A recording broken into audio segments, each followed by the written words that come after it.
threshold. What does the road back mean in the hero's journey? The road back a hero's success is a special world may make it difficult to return. Like crossing threshold, the road back needs an event that will push the hero through the threshold, back into the ordinary world. What is the hero's journey important?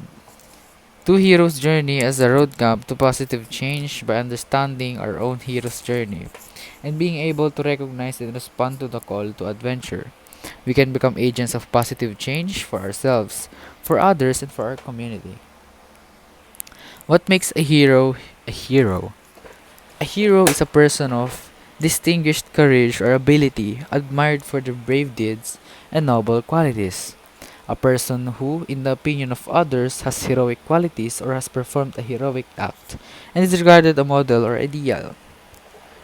What is the ultimate boon in the hero's journey?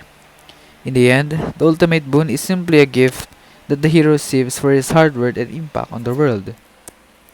It doesn't matter if it's big, extraordinary reward, or just a simple token of gratitude, because it tells the audience that the hero has accomplished his goal. And it also shows simplicity, and the intention is good because you don't ask for more even though you did big to someone or to anyone. Like you don't expect anything. You're just there to finish your mission, and the reward is just the part of your success. What's the ultimate boon in the Alchemist? The ultimate boon is when the hero achieves the goal of the quest. All the previous steps serve to prepare and purify the person for this step.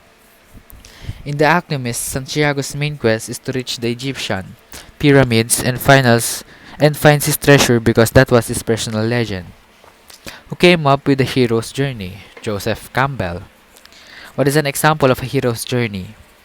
Two heroes' journey example in film. Hands up if you've heard this story before. A lonely hero who is trying to find himself. A sudden and unexpected journey, promising adventure and peril. A test of character, strength, and skill. Do all stories follow the hero's journey? I can say no, because every story is a hero's journey. But every story does fit within the concepts of the structure outlined in the Dramatica of theory of story. That is, if it has something meaningful to say. Now, we have the next and last and the fourth one is the viewpoint or perspective narrative. It's like your POV on what you understand. It's your own perspective. Narrative viewpoints, also known as perspectives, determine who is narrating the plot or events of a story. Writers of fiction and non-fiction alike can use different narrative viewpoints to control how readers receive their work. What is a narrative perspective? It refers to a set of features determining the way of a story is it told and what is told. Includes the person is telling the story, the narrator, as well as the character from whose point of the view of the story is told, or the focalizer. These factors combined with the narrator's limited or omniscient perspective, his reliability, and emotional involvement form the narrative perspective. Now, eternal narrator and focalizer. Having a narrator and focalizer means that neither the person describing the story nor the character whose point of view we are reading or listening to are part of the story itself. They are observers who cannot affect the story in any way, such as historians describing a past event. On this narrative perspective, the narrator is emotionally distant, reliable, since he already knows the character's emotions or the story events, and omniscient, being aware of facts beyond the knowledge of the characters. This narrative perspective always uses the third person.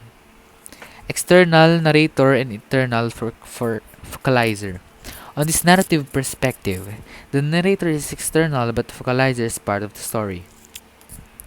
The narrator refers to the focalizer in third person. John saw the man in the blue shirt, but describes only experiences and actions of the character. It is like the character's personal recollections in third person. The narrator continues to be emotionally distant and reliable, but his perspective has become limited to what the character towards the character towards the character is aware of, like John on this occasion. Internal narrator and focalizer.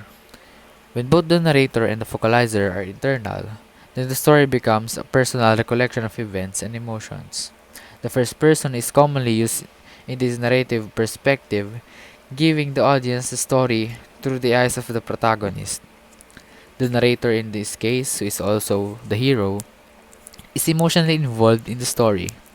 Unreliable, as he cannot know all the facts an eternal narrator can, and with a limited perspective.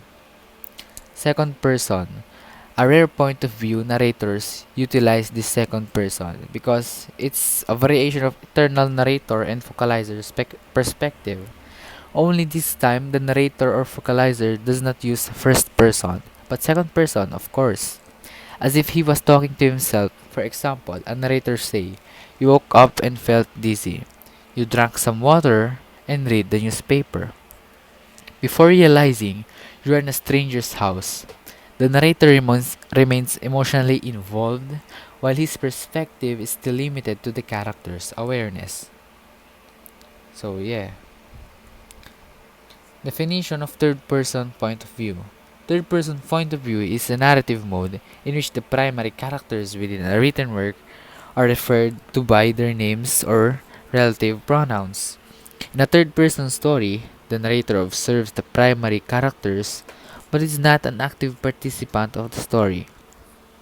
There are a number of variations to this mode. Third person omniscient, third person objective. So first, what is the omniscient? The omniscient of a third person narrator is privy to all facts and events relating to the story to convey all the characters, thoughts, feelings of the reader. And the third person objectives are forming limits of the narrator's knowledge of the story, observable actions or events, and the narrator has no knowledge of the character, thoughts, or feelings. And the third person, here we have the subjective, limited, and contemporary fiction. So first, what is the third person subjective? In third person subjective, the story is written in the voice of a narrator who is able to convey the thoughts and emotions of only the main character. And in the limited form tells a story from a perspective of the focal character. Perspective of the focal character. Take note of that. Including his or her thoughts and feelings, but is written in the voice of an outside narrator who is unable to convey events not perceived by that character. Now we have contemporary fiction. A great deal of popular contemporary fiction is written in third person, including The Lord of the Rings and the Lemony Snicket books, Omniscient, and the Harry Potter books Limited. That's all, guys, for our part 2 of the video. I hope you've learned the non-linear and linear in the part 1 and the discussion for today, which is the quest narrative and then the perspective narrative. I hope you've know the difference between them and their importance. Why is it important to know the quest narrative? It's because it is one of the oldest and surest way of telling a story, and its description of the goal for the quest encourage a sense of seeking, questioning, and curiosity. Propelling readers forward into the narrative, it also gives a structure and suspense of a piece that might otherwise be flat and static. And in perspective narrative, it means of controlling the release of information to the reader. And it has several types such as first person, second person, and third person. And each of these enable the author to direct the release of information, and that three perspective has its own job to do in the story. So that's all, guys. Thank you for listening, for watching.